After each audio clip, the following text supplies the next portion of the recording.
Whether you're a skeptic or a believer, join me, Rob McConnell, as together we'll investigate the world of the paranormal and the science of parapsychology here on the X-Zone Radio TV show on XZBN and the X-Zone TV channel on Simul TV. Since 1990, the X-Zone Radio TV show has been the place where people dare to believe and dare to be heard. Together, we'll investigate UFOs, aliens, ghosts, Bigfoot, psychic phenomenon, lake monsters, conspiracy theories, government cover-ups, the truth embargo, alien abductions, ESP, haunted locations from around the world, and so much more. With over 28 years of broadcasting and more than 4,500 individual guests, the X-Zone is truly a place where fact is fiction and fiction is reality, as evidenced by the credibility, integrity, and professionalism of the guests that we bring to our international audience. If you have seen a UFO, had a close encounter, seen a ghost, Bigfoot, lake monster, or a story that you would like to share or have investigated, contact me, Rob McConnell, by sending me your email to xzone@xzoneradiotv.com, or you can call toll-free 1-800-610-7035, extension 143, and on Skype, X-Zone Radio TV.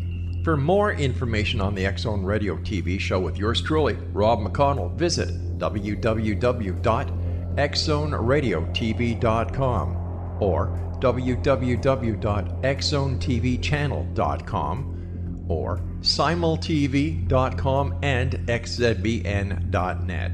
Until next we meet here in the X-Zone from our broadcast center and studios in Hamilton, Ontario, Canada, always remember, X-Zone Nation, keep your eyes to the sky and your heart in the light.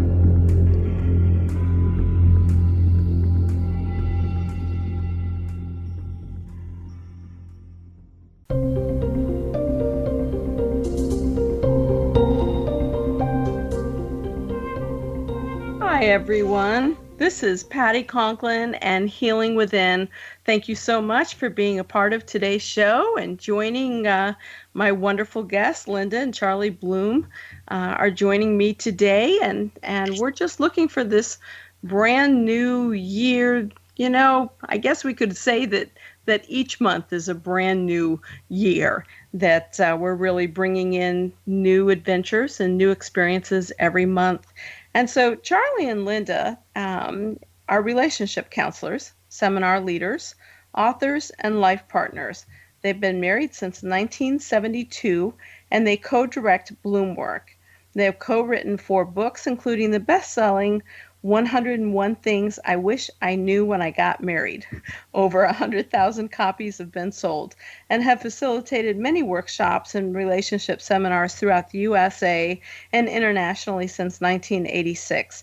You can find them at bloomwork.com, their website. And thank you so much, you two, for coming on board and being a part of today's show. Thank you for inviting us. I'm so glad to be here. Me too. Thank you. You too. Good. So what brought you guys together in 1972, and how did working with relationships and teaching relationships and all of the nuances that come with that, how did that come into being? Well, we had some struggles in the early years that we were together. And so we were already therapists at the time when we got into trouble, and we didn't know what to do. And so we got some really good help, both therapy and workshops. And out of the struggles, finding our answers for how to fight fair, how to apologize well, and to forgive and let go, and to use all of that difficulty as growth opportunity, we felt an obligation to pass it on. Mm-hmm. So it was really out of our own struggles. Our wound became our gift to our community. Yes, beautiful. Where do you folks reside? We're in where's Santa Cruz, home? California. Santa Cruz, California. Yeah. Got it. Beautiful area out there. Yeah. And so you took this opportunity to go ahead and start teaching and so forth. And What would be one of the main things that you say that as a couple, and you may have each different answers here, that you've walked away from in terms of how you've grown in your teachings? Well, we've learned the importance of repair. Because no matter how hard we try and no matter how committed we are to having a wonderful relationship, there's still going to be breakdowns and misunderstandings and sometimes broken agreements and being forgetful, and we bang into each other's sore spots. And so all of the wonderful couples who are happy and delighting in their relationship, they're champions of repair. And so I think it's really important for couples to know that you can't stop the waves from coming, but you can learn to surf. And so you're going to sometimes fall off of your surfboard, but the faster you get back up there and get balanced again, the happier you're going to be in your partnership. Right. And when people are committed to learning how to repair, you're gonna have a relationship that really works well for both. Beautiful. Charlie, what's your take on it? Well, our first book, 101 Things I Wish I Knew When I Got Married, that's got 101 of those takes. Yeah. Yeah. I guess the last one, let me just say a little bit about the very last one in the book, the 101st thing. And that is that something I didn't know before, but it's that what's available in a committed partnership, if you can really learn how to leverage the intention and the commitments that you both bring, is infinitely greater, not only than you think it is, but it's greater than you can even imagine that it could be. Yeah. So that was a huge awareness for me. And that's not something that you learn in a book necessarily, but it's something that as you do the work and you begin to experience the benefits, you realize, man, there is so much more available here than just what I thought was or what I had even hoped for. Right, right. And so, and having been together since 1972 or been married since 1972, you've had a lot of years to grow and develop and explore, I guess, different ideas and probably some I don't know if I should say butting heads or different ideas and so forth. So when you look at that 101, I mean, one of the things that I'm a big believer in, and I may be totally off the mark here, is not to have important discussions in known territory, to always go outside of home territory to have really deep, serious discussions. Do you follow that rule, or does it not matter? Well, every couple has to work out the guidelines that work for them. Mm-hmm. So that's obviously a place where you've found tremendous success. And I'm all about the practical. If being away from home and in a novel setting, particularly I hear from a lot of people that they like to bring up the really tough issues when they're in a restaurant or something. Right. Because they have to be more refined. They can't scream and walk and go off to their own territory. Yep. And I just think couples need to be creative and experimental. That hasn't been a guideline that we have had to have. Yeah. We can do it at home, but we have had to have a lot of guidelines that help us to stay on track. Yeah. To watch tone of voice has been really powerful for me, because I would get a hard edge on my voice and I wouldn't even be aware of it. And before long, I'd be shouting and defensive. And so how to calm myself down, to be able to speak in a respectful way so I didn't invite retaliation and pushback from Charlie. And so every couple needs to pay attention. It's a mindfulness practice. We refer to this as relationship as spiritual practice. Mm-hmm. And really pay attention and see the things that are working for them and the things that are not working for them. And then hold out a vision to your partner of what would really work for you and create some agreements. And don't ever agree to anything unless you're going to back it up, because it really is going to lift up the trust when you only make agreements that you keep. Right, right. And I guess part of that is individually really being honest with yourself and knowing yourself enough to be able to make that promise or agreement of moving forward. Do you find that people come in as couples or individuals and then go into couples, or in terms of your workshops, are people coming in individually, or are they coming in as couples? Well, pretty much almost all of our seminars, we invite individuals and couples to. It just so happens, not surprisingly, that it's mostly couples that do show up. Yeah.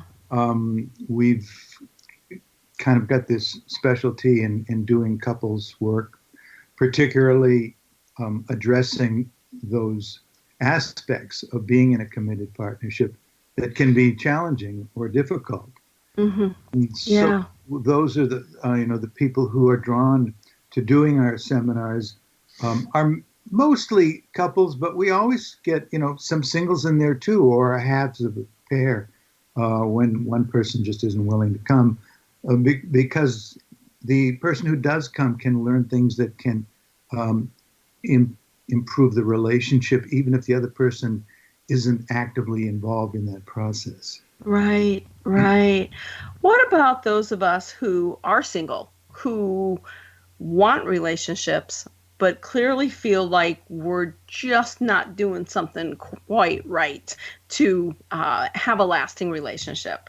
You have people like me on board? Oh, absolutely. We're all in process. Right. And I think sometimes people don't realize that the relationships that are the stepping stone ones, bringing us to hopefully the relationship that's going to last a lifetime, they're all learning experiences. Yeah. And all the single people in the network tell me the same thing. You have to kiss a lot of frogs. And there's nothing wrong with those people. Do you know? Right. Wonderful people, they just might not be a good match for us. Absolutely.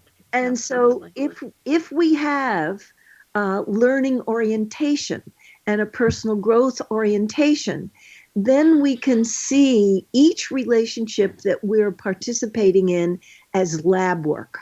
And I say to the singles in the network, make it over right from the beginning, right, that you're learning. And make a contract about you're going to learn for everything that the relationship tosses up. Yep. And the darker the material it fleshes up, the more opportunity for learning there about what you definitely don't want going forward, or what you need to work on in yourself to be eligible for a great, That's right. relationship. We will continue that on the other side, but I call that the SHIT effect, the spiritual human in transition, because we're learning. So, folks, it's Patty Conklin and Healing Within, and I'm with Linda and Charlie Bloom, and we'll be right back.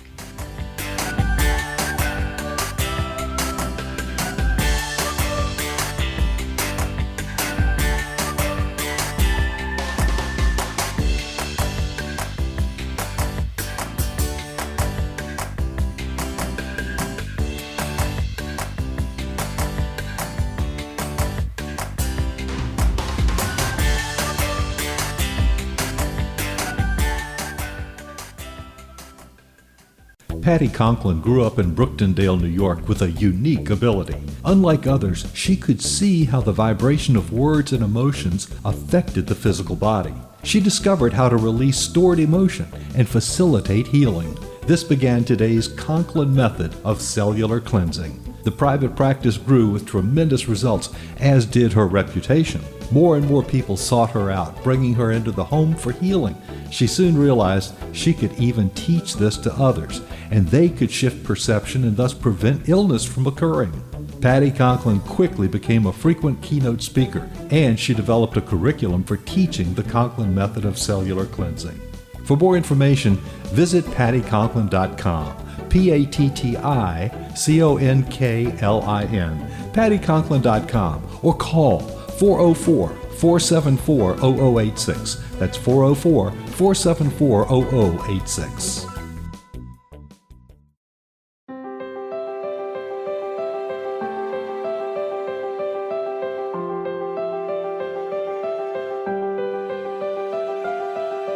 Mission Evolution is dedicated to the well-being of the planet and animals, as well as the evolution of humankind. One major factor threatening all three is increasing toxicity. Heavy metals and other environmental toxins are poisoning our bodies, deteriorating our brains, blocking our spiritual connection, and shortening our lives. Yet these poisons are extremely difficult to remove. I'm Gwilda Wiyaka, and I recently became aware of a product created from the marriage of nature and nanotechnology called Vitality. It's formulated from zoolite, whose crystalline structure binds toxins, gently carrying them out of the body. The light is only as clear as the window through which it shines. Clear your body, shine your light into the world. Visit vitalityhappens.com for a 20% discount. Enter code PATHHOME.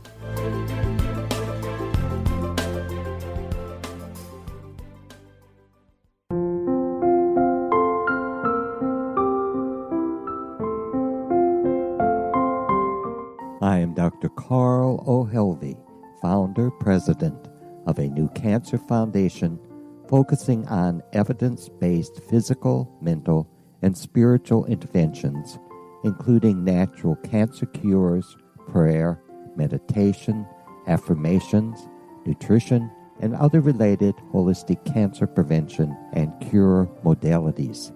These are used in cancer education, research, and financing care. I ask for your help to continue this important work by donating at www.holisticcancerfoundation.com.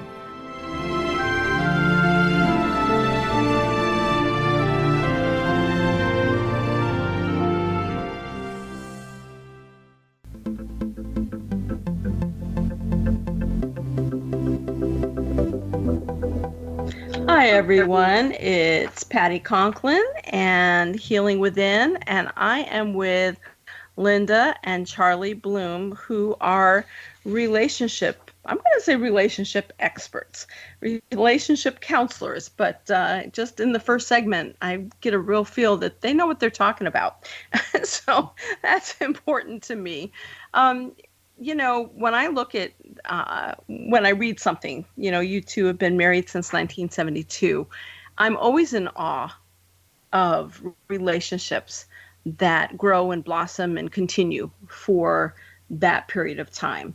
And I know that you've laid out a few of the things that make it happen, that you have to be careful of or mindful of and so forth. So first I want to just say kudos, because I think that's beautiful, and you obviously are walking your truth in what you're teaching, because you're living examples of it.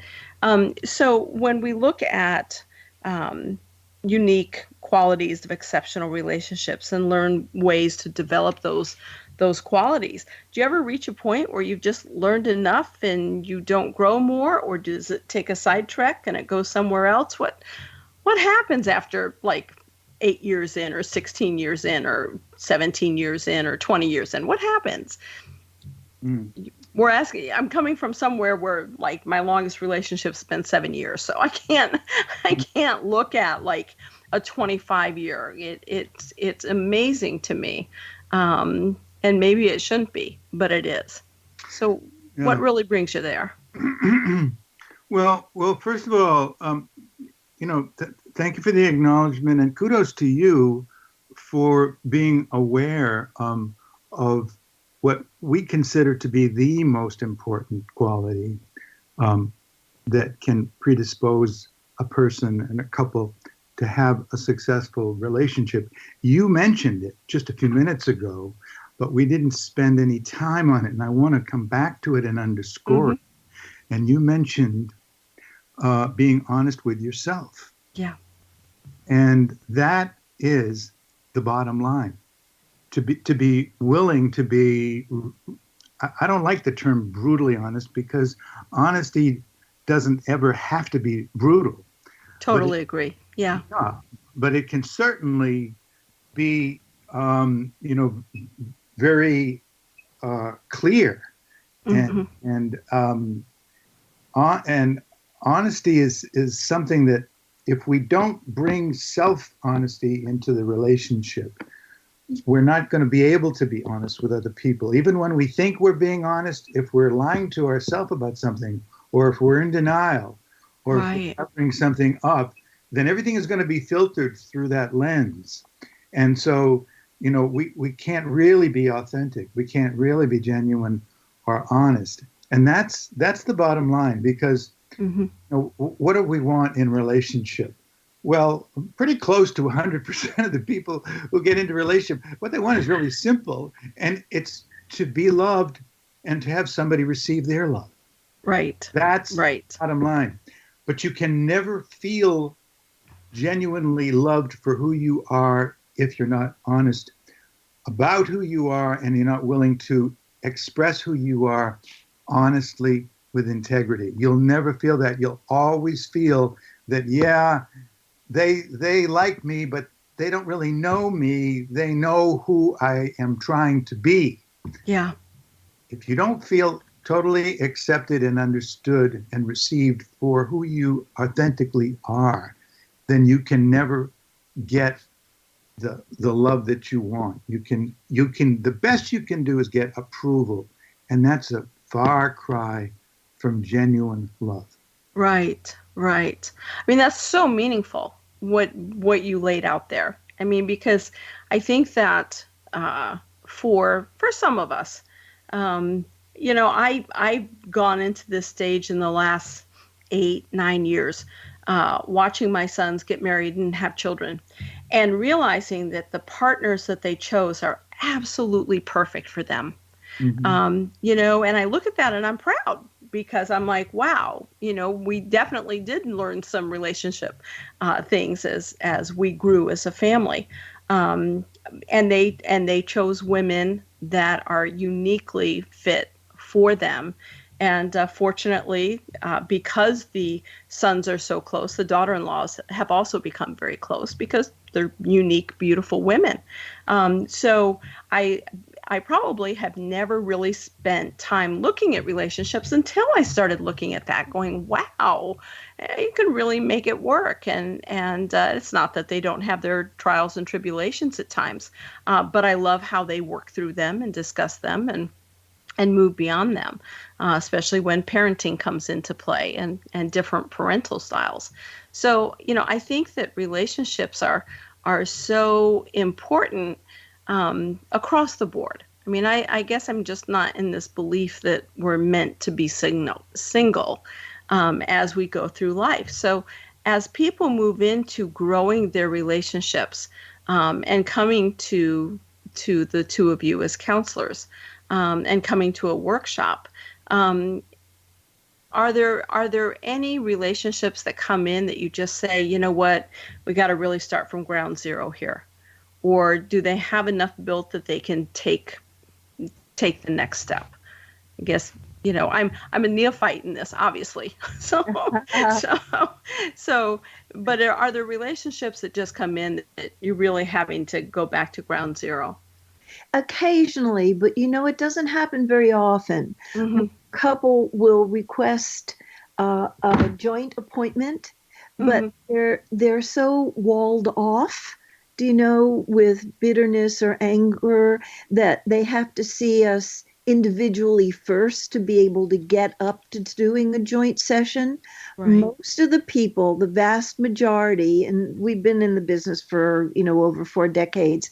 Right.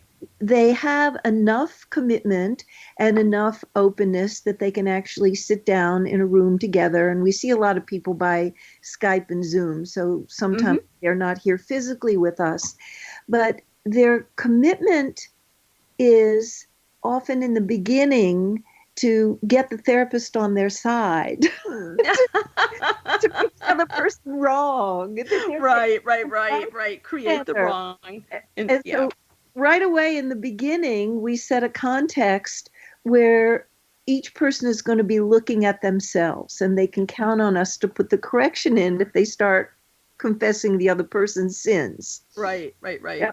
And that it's really all on the job training, that it's all see what the relationship is flushing up and what is this showing you about some work that you need to do about patience or courage or forgiveness or making an effective apology or letting go or higher level of responsibility or whatever it is. Right. And when people change channels like that, that's when the therapy really starts to go somewhere, that they keep their attention on themselves and what they're doing or not doing or saying or not saying, and getting their attention off of their partner. Right. That's locating the power and influence in ourselves. Well, we're trying to fix the other person. We just want to do the home improvement plan for their own good, of course. Right. We're missing the boat. Yeah. So really to keep the attention back to ourselves. And if they can do that, it sets up a spirit of goodwill. Yeah. And that invites the other person to look more deeply about how they may contribute to the relationship in a positive way or not such a positive way. And then they can start to see how they can put the corrections in between the sessions. And that's when it starts to really come alive. And they're really stopping that you did, the starting the statement with the you did. One of the things that I come back to is, I'm having an issue. Because if I'm having an issue in a relationship, it's my issue. It's not necessarily my partner's. It's my issue. And I invite them to come in and help me with my issue. And it may be about them, but I'm giving them permission to get in there and be a part of it because I'm the one having the issue with it. If they're not, maybe, that works for me, it seems like, in some of the cases. But it seems like with people that want to prove the other person wrong so they can be right, that needs to stop. And like you said, just setting those ground rules so that they don't come in that way. And they're really taking that personal responsibility for how they're feeling. Yeah. Yeah. So how do you gain tools to promote enduring love and trust? Good question. The first step is acknowledging to yourself, and if you have a partner, to your partner, that you haven't learned everything yet. Yeah. And for some of us, that is a difficult thing to admit because it feels vulnerable to acknowledge. I still have more to learn. I don't know it all, even though sometimes I forget that and think that I do. Mm-hmm. And good chuckle there, Linda. I'm gonna hold you at that point, Charlie, and wait for the next next segment as we. I have a friend who says that sometimes. But, I want to hear. That, I want to hear more about that as we come back from the next break. But yeah, I think it's important for us to recognize that we're still embryos. Yeah. So yeah. So folks, it's Patty Conklin and Healing Within. We'll be right back.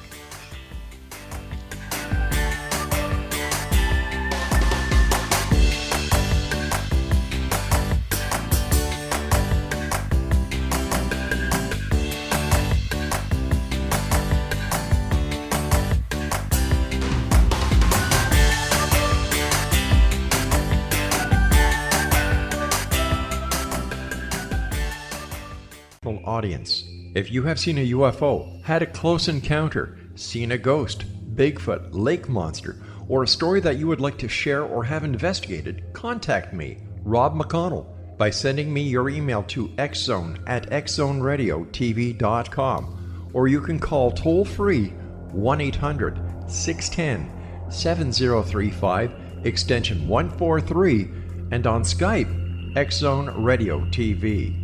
For more information on the X-Zone Radio TV show with yours truly, Rob McConnell, visit www.xzoneradiotv.com or www.xzonetvchannel.com, or simultv.com and xzbn.net.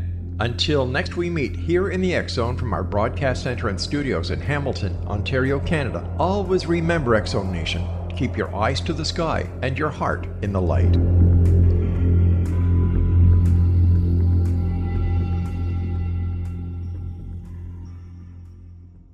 Join Patty Conklin and Healing Within Radio each week. More than entertainment, Healing Within offers educational, useful tools for everyday life. Listen for help overcoming fear, anxiety, and depression. Patty knows about eliminating cancer, MS, dementia, Parkinson's, and a host of illnesses that we face every day. Life can be good. Life is good. All you need are simple tools to start changing your life. Start right now by visiting pattyconklin.com, PATTICONKLIN. No matter where you are in the world, you can work with Patty through Skype, phone, or in person, visiting one of her retreats in Georgia. Visit pattyconklin.com today, or call our offices at 404-474-0086. That's pattyconklin.com, or call 404-474-0086.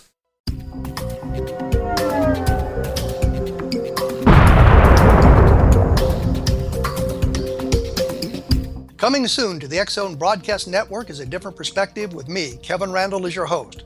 We'll be taking a close look at what is happening in the world of UFOs today with side trips into the paranormal. Guests will range from those who are household names to those who have a different perspective on a variety of topics. No topic will be taboo, but there will be tough questions asked as we all search for the truth about UFOs, the paranormal, and those things that excite us. Sometimes we'll agree with a guest and sometimes we won't, but we'll try to keep the program topical. For those of you who would like to read, be sure to visit www.kevinrandall.blogspot.com, and remember to listen to the other fine programs on the X Zone Broadcast Network at www.xzbn.net.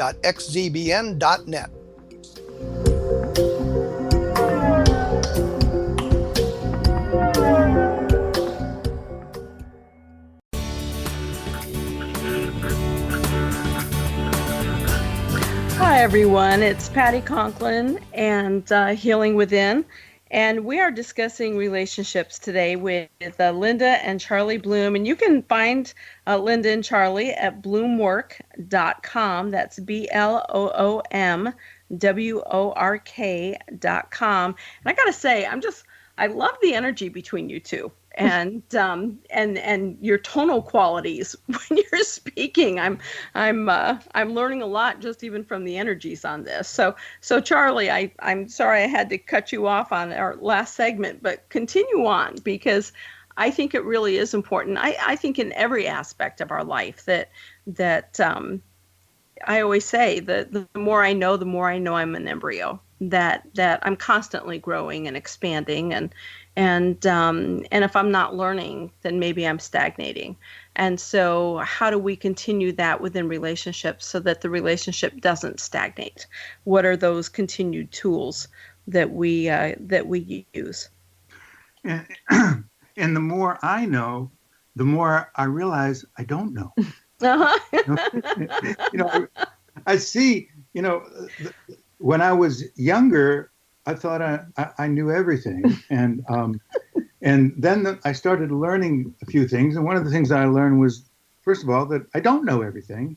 And then I started to learn more. And the more I learned, the more I realized how much more there is to learn. So, yeah. If what I know now, is the size of a penny, mm-hmm. then maybe what there is to learn is maybe the size of a football field. Yeah. Or more. It's humbling, It really is humbling because, we all want to think that, I got this together. I know enough here. And then that's a dangerous thing to believe. First of all, because it's never true. Mm-hmm. Never. There's always more to learn. And when you begin to associate the possibility of learning more and begin to experience the pleasure of what it feels like to become more competent by learning more, and the excitement of the learning process, which we all had before we learned not to enjoy learning from our education system. Right. The more we get that, the more enthusiastic we get about learning. It's no longer an embarrassment not to know things. It's okay. It's better than okay, because it opens the door to the question of, well, how can I learn more about this?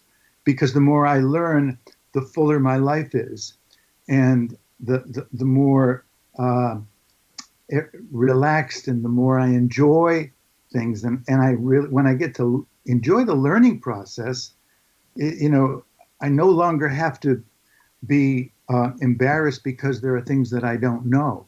I no longer have to pretend that I've got it all together. And life just is much easier when I'm not burdened by the responsibility to demonstrate to the world that I am the person that I think will impress them. I can just be myself. Yourself, yeah. Do you feel like societal concepts or cultural concepts put that more on the masculine, that they should know, or they should have things under control, or be the teachers? I mean, when we look through history, we have so much focus on the male having that role.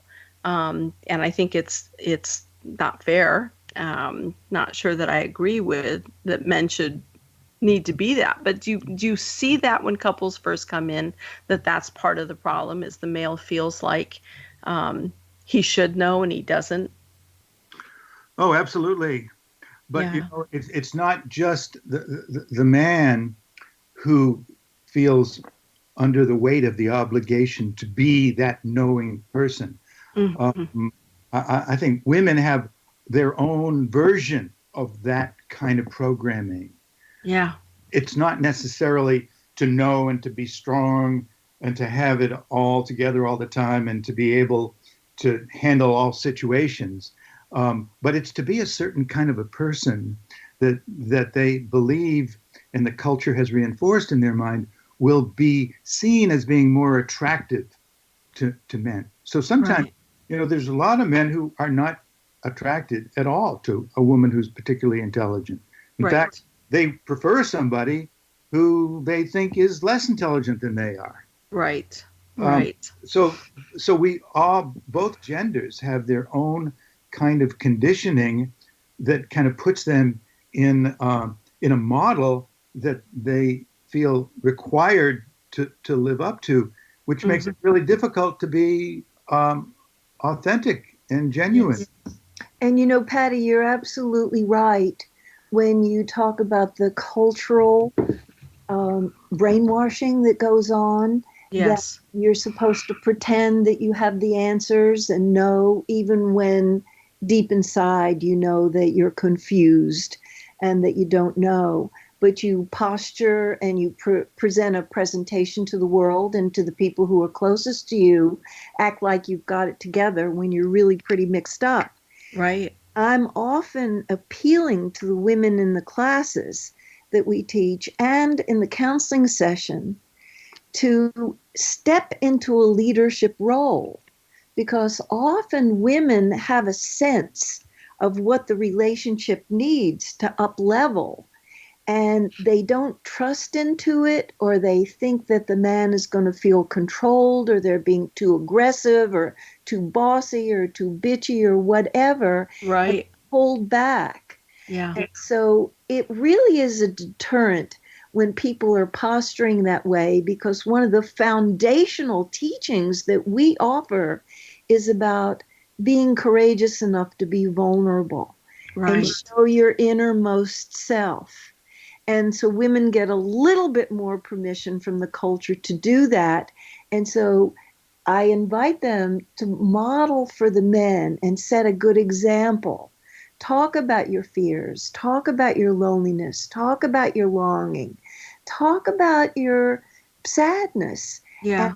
And to allow the heart to open, and that will touch him in a way that his heart will open and that he can start treading on that ground, where both people are really more awake and open and available for a powerful connection with each other. Right.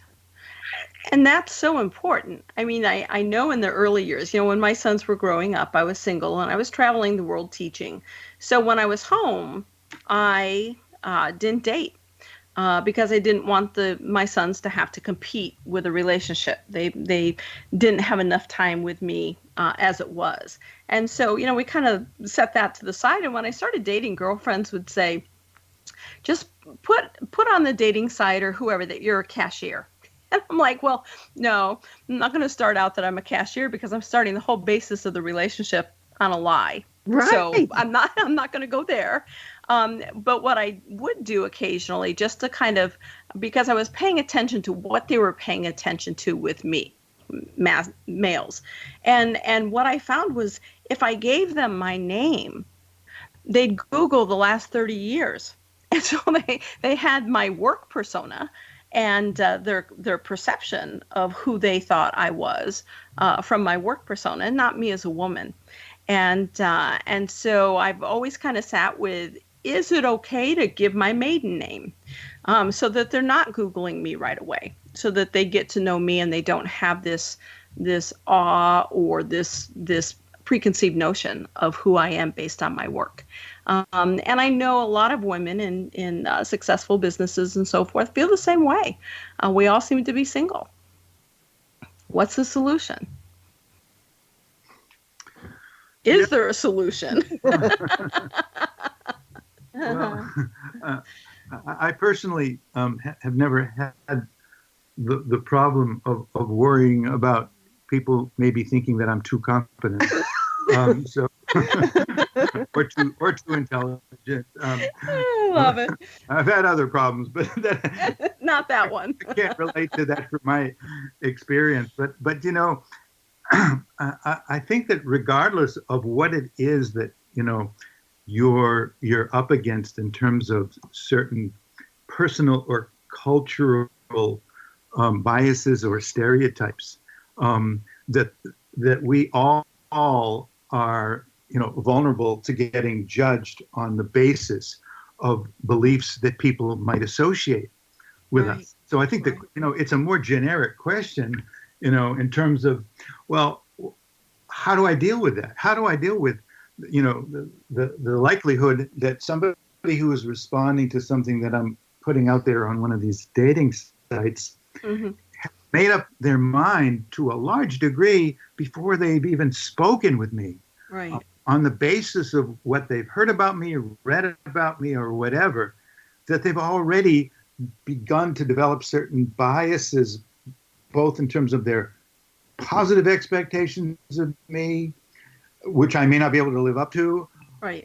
Or their negative beliefs about me, none of which may be true, or some of may be, but then they're only seeing this tiniest tip of the iceberg, and it's probably somewhat distorted.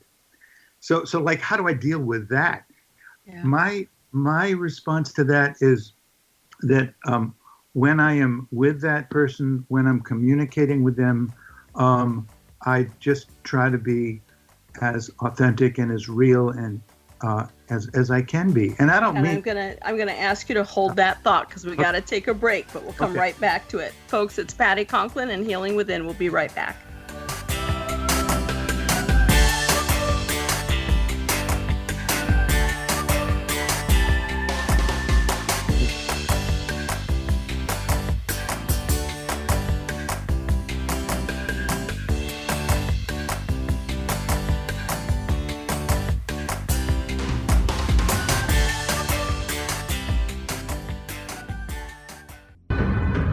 If you are looking for a safe, zero-calorie natural option to the harmful artificial sweeteners on the market today, Just Like Sugar is what you're looking for. Just Like Sugar is a wonderful natural alternative for those health-conscious people who choose a calorie-restricted diet with a great, pure, sweet flavor that tastes just like sugar. Just Like Sugar is a great natural option for people suffering from diabetes and may be useful in restricted diet programs where standard sugars are not allowed and does not cause a laxative effect of some other sweeteners.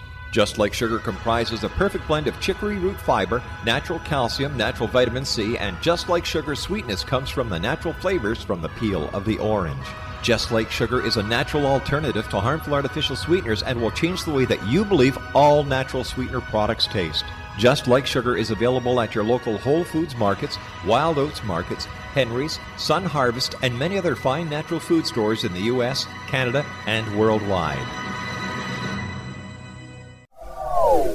They are here, and they've been here for thousands of years, making their presence known in the shadows. They might be seen by a lonely motorist on a deserted road late at night, or by a frightened and confused husband in the bedroom he is sharing with his wife. But who are they? What do they want? Why are they here? Perhaps most concerning, has the government been aware of their presence all along? The new book by Ellie Marzulli, UFO Disclosure, the 70-year cover-up exposed, delves into the world of UFOs. Can full disclosure be soon? Order now and receive a free hour and 37-minute DVD on the UFO phenomenon. UFOs are real.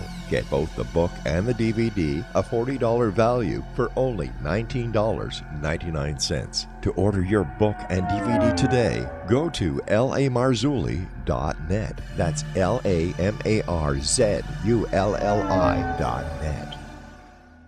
You have heard of the X Zone? Now watch it on Simul TV, plus 500 video games, live TV channels, free video on demand, worldwide, and more. Does this sound like tomorrow's television? Well, it is, but you can have it today, right now. It is Simul TV. Simul TV offers what the others only wish they could provide. 15 exclusive channels like X Zone, sci-fi, and horror. We are worldwide. No other provider offers that. 500 built-in video games. No need to have an extra expensive system. We have them included. Free video on demand. Live streaming events from around the world, interactive online network, and much more. Tomorrow's TV today. Simul TV. Sound too good to be true? Well, it's not. You can have Simul TV today. Sign up at simultv.com. Do it today.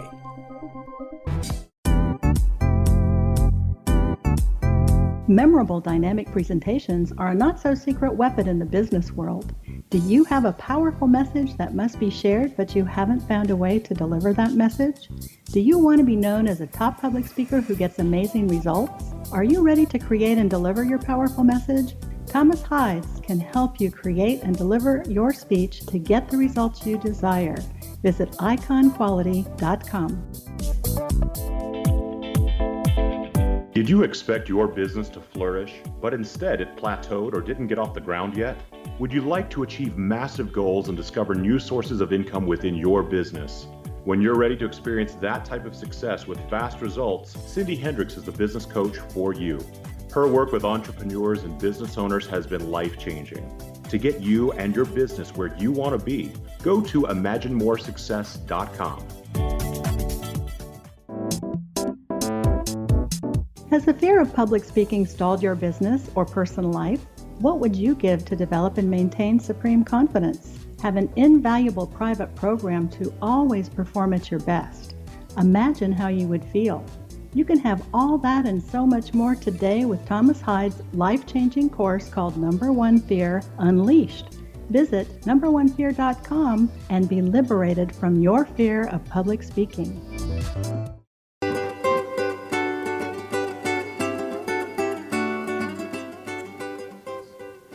Hi, everyone. It's Patty Conklin and Healing Within, and I am with Linda and Charlie Bloom, and you can find them at bloomwork.com.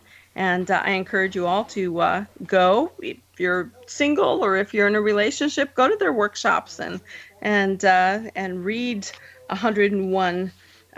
What is the title? 101 Things I Wish I Knew When I Got Married, and see. see what you learn, because I know you're going to learn something.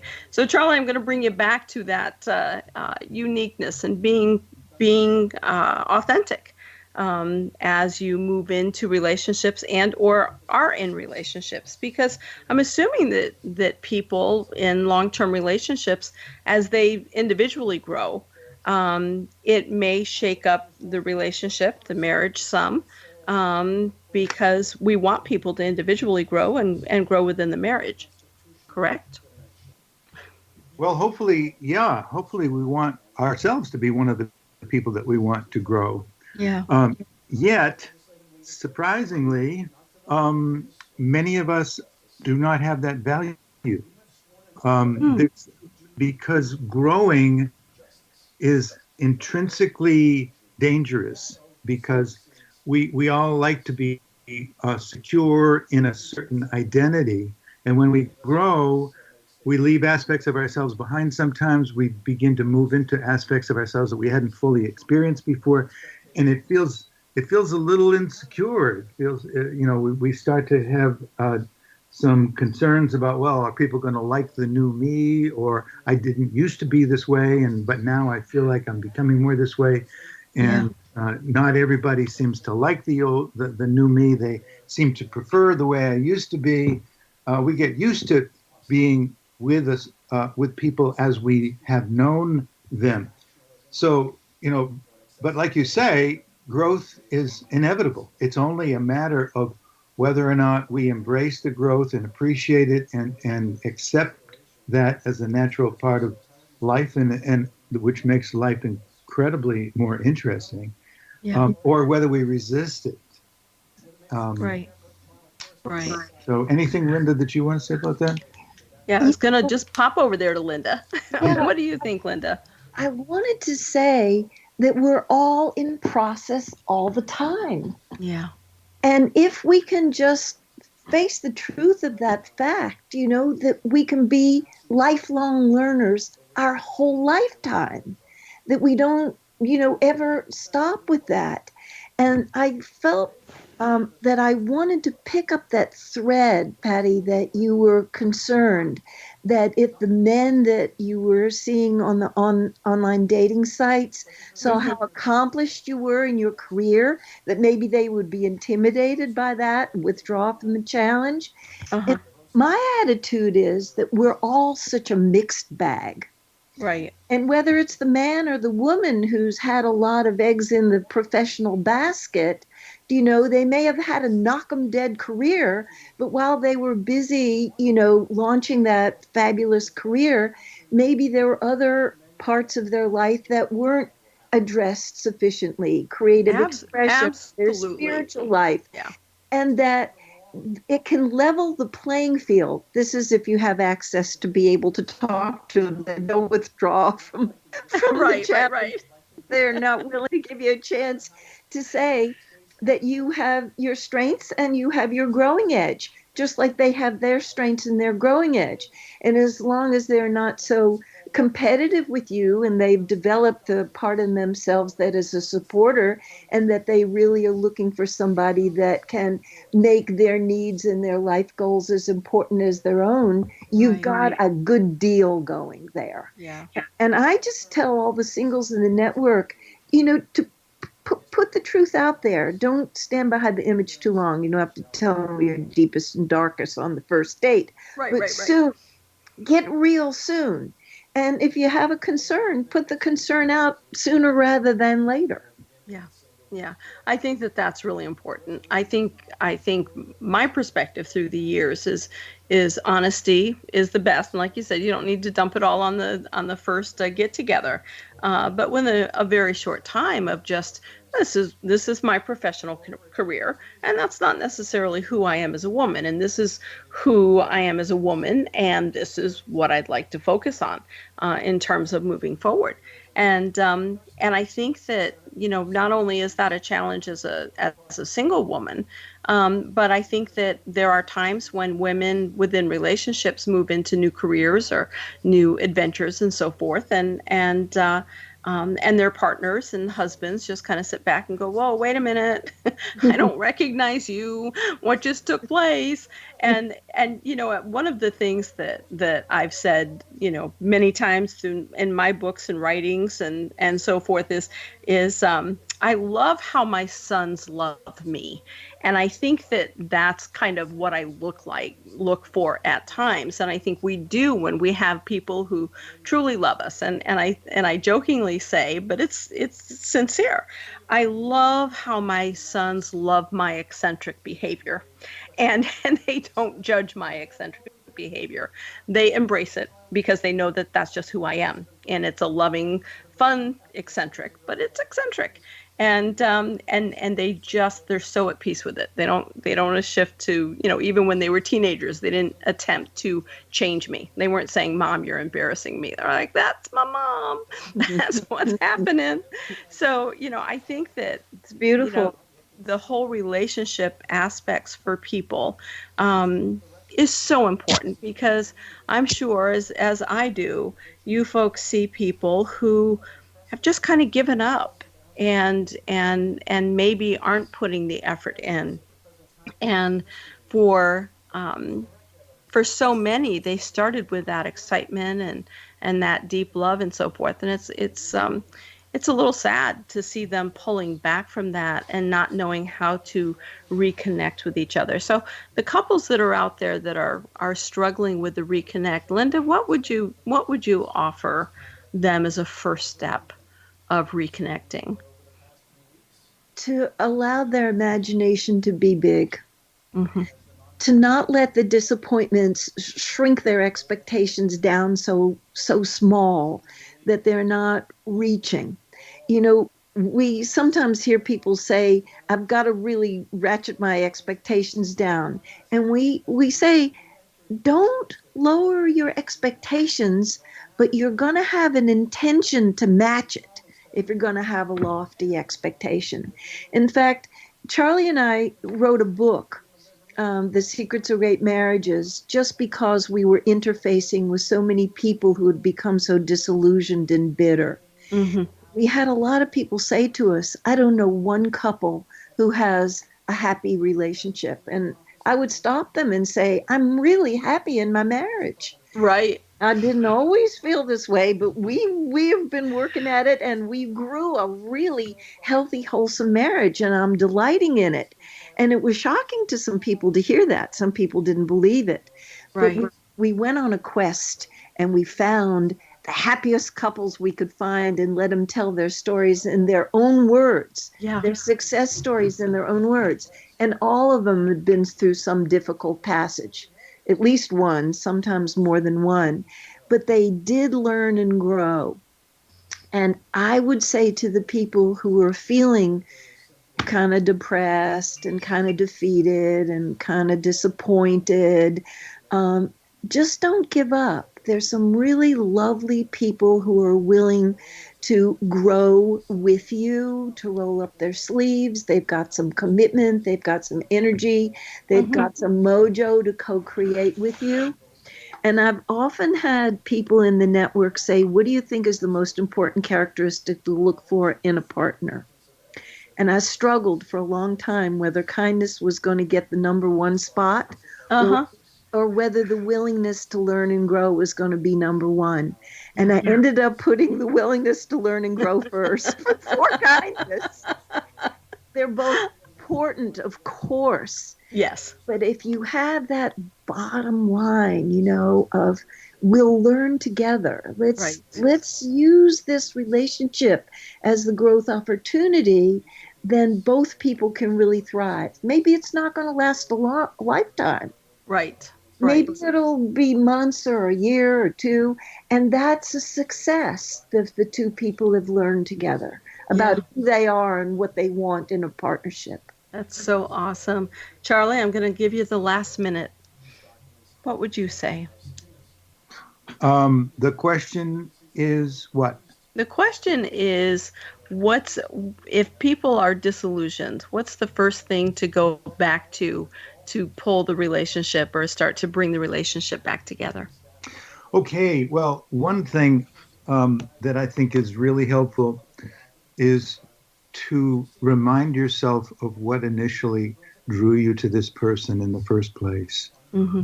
What was it that you found so compelling about them that you decided that this was somebody that you wanted to be with, maybe for the rest of your life? Yeah. Because that's one of the first things to go when we have unresolved differences that don't get handled in a relationship, is we forget what it was in the first place. And there's always something there that when people can get back in touch with that after they've forgotten it. And it's easy to forget it when something obscures that memory because you're upset or you're hurt or you're right. feeling resentful towards your partner and you haven't dealt with that. Right. There's always something to go back to that can help you to anchor yourself back in that experience again. Thank you so much for that. Folks, you're listening to Charlie and Linda Bloom. Find them at bloomwork.com. Thank you so much. This is Patty Conklin and Healing Within, and we'll see you next time. Thank you so much.